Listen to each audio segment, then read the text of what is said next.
Hey everyone, I'm Peter Boykin, and I'm a constitutionalist for liberty. And today, I want to shed light on the bloodbath that is currently underway. Not of violence in the streets, but of our constitutional rights being systematically eroded. As an activist and former political candidate and citizen journalist, it's my duty to bring attention to the dangers we face in this digital age. We live in a time where the very principles of our Constitution, including the freedom of the press, are under assault. But what happens when the press itself becomes corrupted? When partisan interests collude with social media giants to spread lies and distortions, the American people are misled and the truth becomes a casualty. Welcome to the world where truth is a scarce commodity and deception reigns supreme. As we navigate the treacherous waters of the modern media, it becomes abundantly clear that the very institutions tasked with informing us have been hijacked by partisan agendas and nefarious actors. Recently, we've witnessed a disturbing trend: the manipulation of facts and the distortion of reality to serve a political narrative. The recent, quote, bloodbath hoax, propagated by the media and certain political figures, is a prime example of this deception. A single phrase taken out of context, twisted to fit a narrative, and unleashed upon the public to sow fear and discord.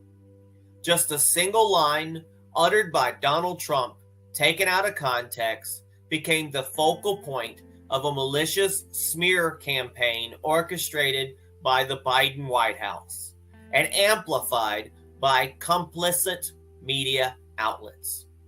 But we refuse to be deceived. But let's pause for a moment and dissect the deception. Trump's words, quote, "If I don't get elected, it's going to be a bloodbath," were not a call to arms or a threat of violence, as some would have you believe. No, they were a metaphorical reference to the potential economic consequences of certain policy decisions, a point made abundantly clear when viewed in the full context of his remarks. Yet the fake news mafia, in collusion with social media giants, seized upon this isolated phrase to perpetuate a narrative of impending chaos and unrest. They peddled sensationalist headlines devoid of context, preying on the fears and insecurities of the American people. And in doing so, they betrayed the very principles of journalism they claim to uphold. My friends, the dangers of a government colluding with social media to suppress free speech have never been more apparent.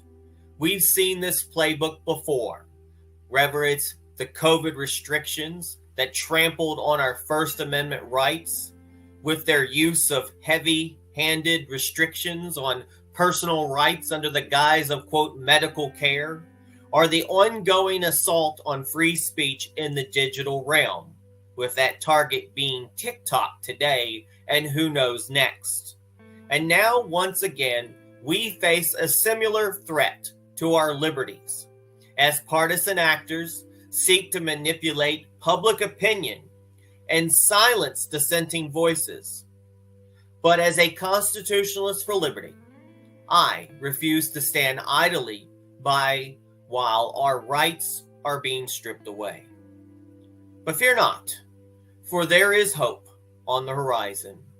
As a constitutionalist for liberty, I am committed to exposing the lies and corruption that threaten our constitutional rights. Through the expansion of Constitutionalists for Liberty, we shall shine a light on the dangers of government overreach and media manipulation, ensuring that the voices of the American people are heard loud and clear. Through platforms like GoRightNews.com and our expanding network of activists, we will shine a light on the dangers facing our Constitution. We will hold the media and politicians accountable for their lies and manipulations, and we will fight tirelessly to preserve the freedoms that define our nation. Conservatives, it's time to reclaim the word conserve. It's time to stand up for limited government, less intrusion into our lives, and the preservation of our freedoms under the Constitution. And it's up to each and every one of us to ensure that those rights are upheld no matter the cost. So let us rise up together in defense of truth and liberty.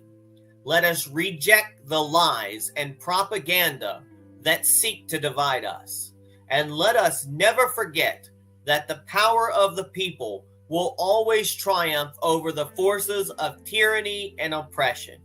It's time to stand up against the bloodbath on our constitutional rights. And together, let's ensure that the principles of our Constitution endure for generations to come. Thank you, and God bless America.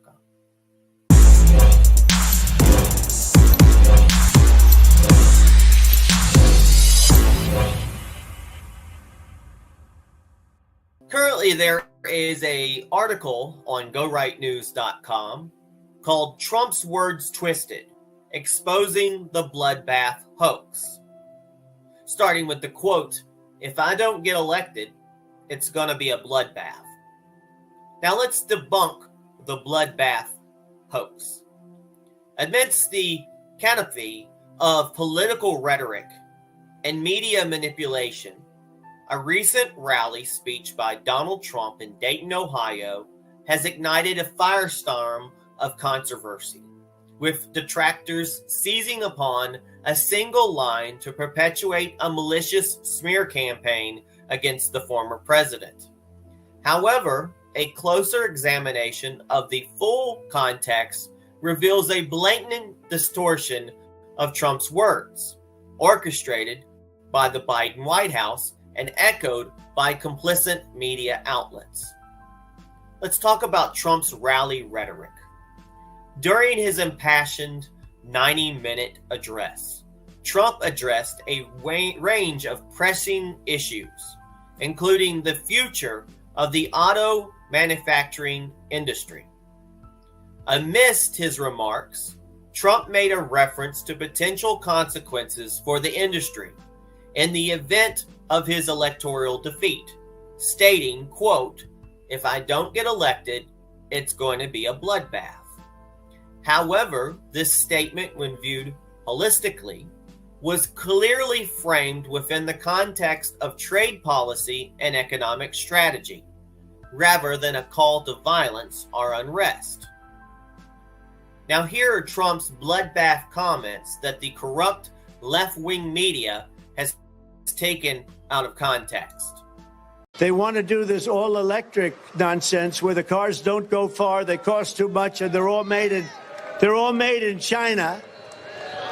And the head of the United Auto Workers never probably shook hands with a Republican before. They're destroying. You know, Mexico has taken over a period of 30 years, 34% of the automobile manufacturing business in our country. Think of it. Went to Mexico.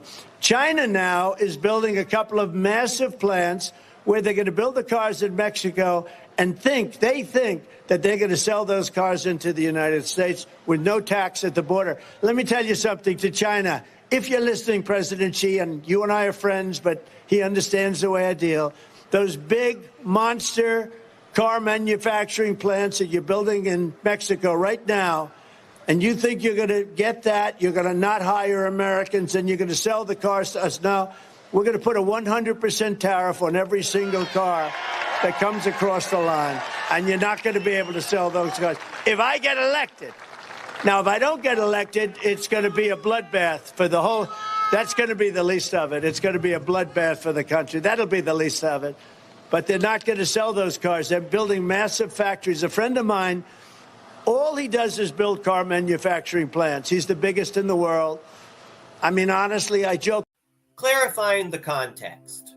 Upon closer scrutiny of Trump's remarks, it becomes evident that his reference to a, quote, bloodbath was a metaphorical allusion to the potential economic ramifications of certain policy decisions. Specifically, Trump outlined his intention to impose tariffs on imported vehicles from China, highlighting the economic repercussions that would ensure if such measures were not enacted under his leadership.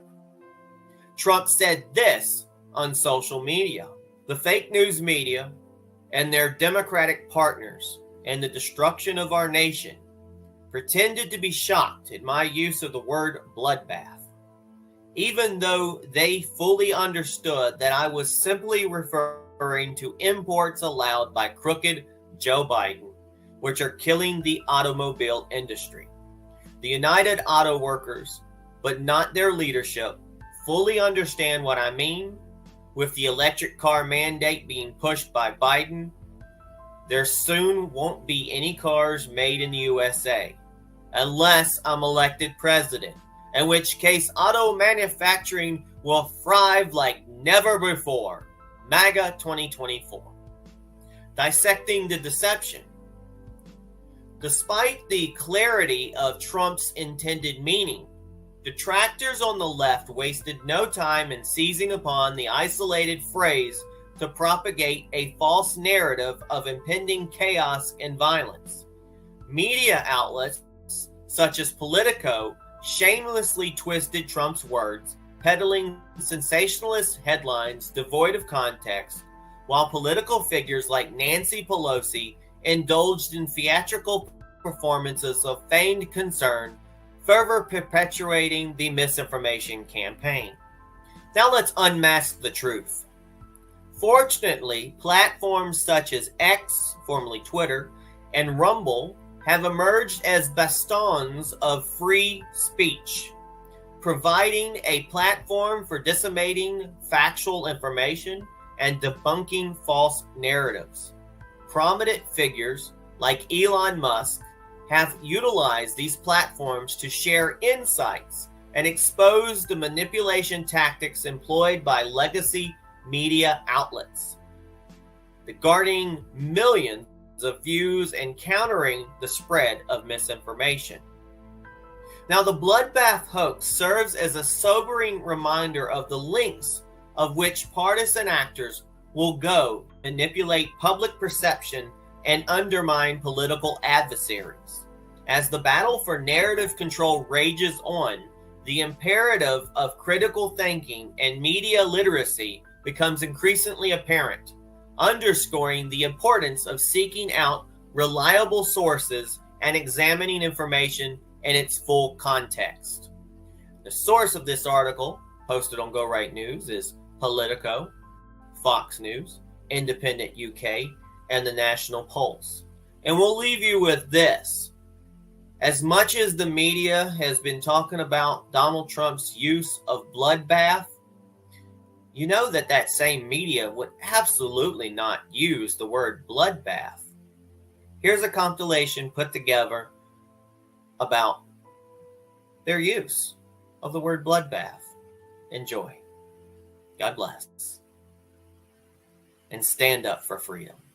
But as Politico.com reports tonight on the, quote, bloodbath at the RNC. Headlines calling it a, quote, bloodbath. Yeah, bloodbath. Not only is it going to be a bloodbath, but after they leave New Hampshire, it's a bloodbath on her home turf.